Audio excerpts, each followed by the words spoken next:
Alright, so today we are going to look at the design rainfall depths for our site. What we want in the end is to populate this table, which we will place in our stormwater management plan. So we want these various storm durations as well as these return periods for the storms. The estimation tool that we use doesn't have the 1.5 year return periods, so this is why we have this sheet to extrapolate the values for those storms.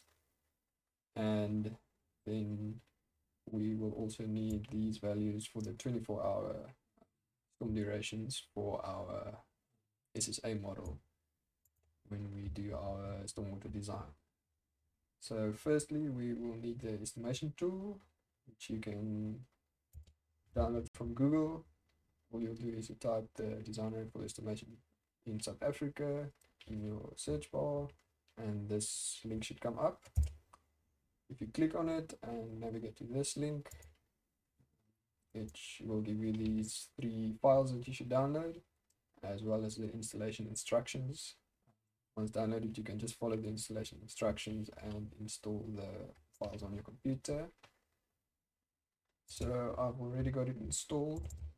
So I'm going to show you quickly. We'll get this Java runtime environment, Rainfall 3, which is the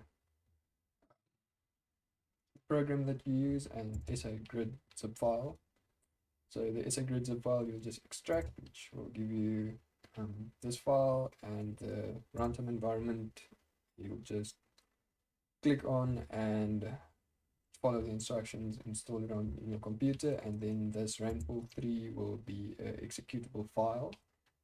If it doesn't give you the option, you can just right click on it and say open with, and this option should display there, which you will select and will open the application. So we'll search for our site with latitude and longitude, degrees and minutes.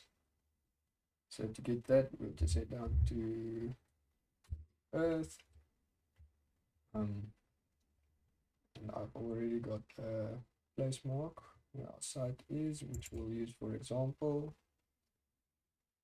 Just show us. All right, so this right here is our little site, which is just outside of Paul. So what we'll do is we'll place a place mark. Just navigate to the add place mark ribbon. If you click on it and move the place mark to somewhere in the center of your site, it'll give you the latitude and longitude, degrees and minutes for your site. Then you can just navigate to the Design Rainfall Estimation tool again.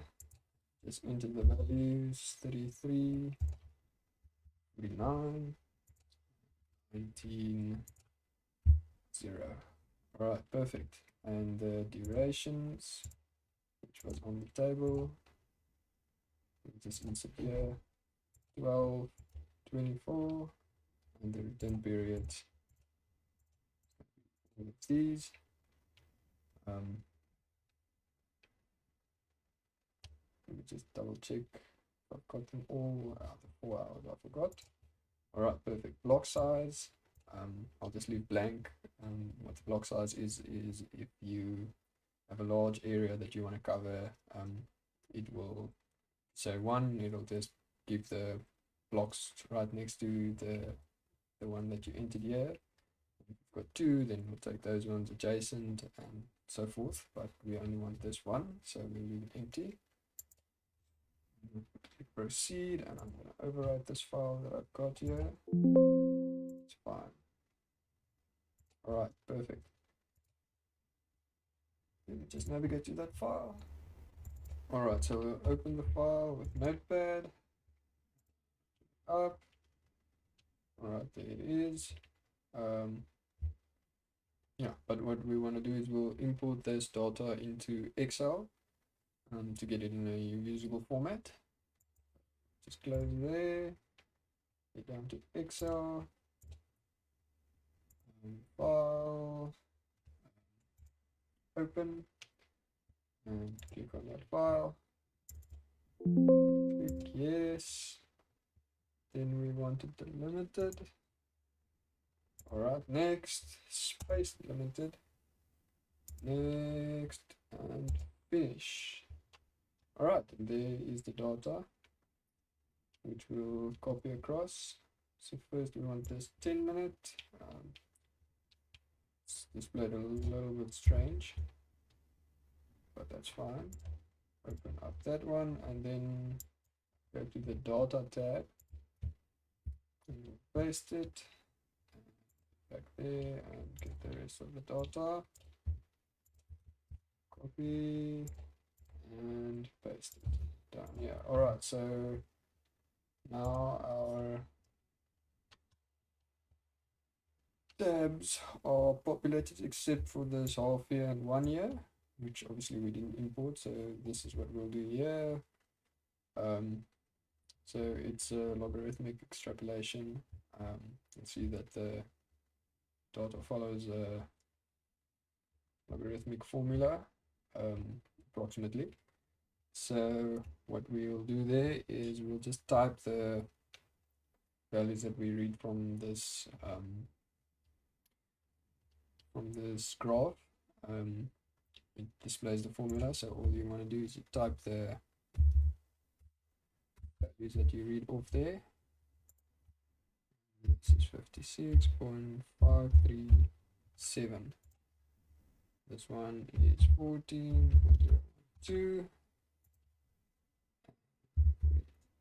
3384, and you'll just continue and populate the cell sheet. Alright, so once you have your values in the cells, you'll see that all of these cells are also populated, and the sheet is completed, and this one is the one we'll use. So you'll see that there's this little table here as well. So City of Cape Town recommends that you increase the values that you read from the estimation tool with 15% to account for climate change. So this table here reads the values from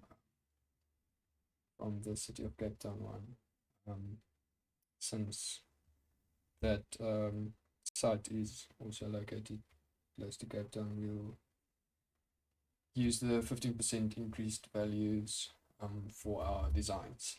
So then just copy this and paste it in your stormwater management plan, and these values we'll use later for our stormwater management designs, which we'll do in SSA.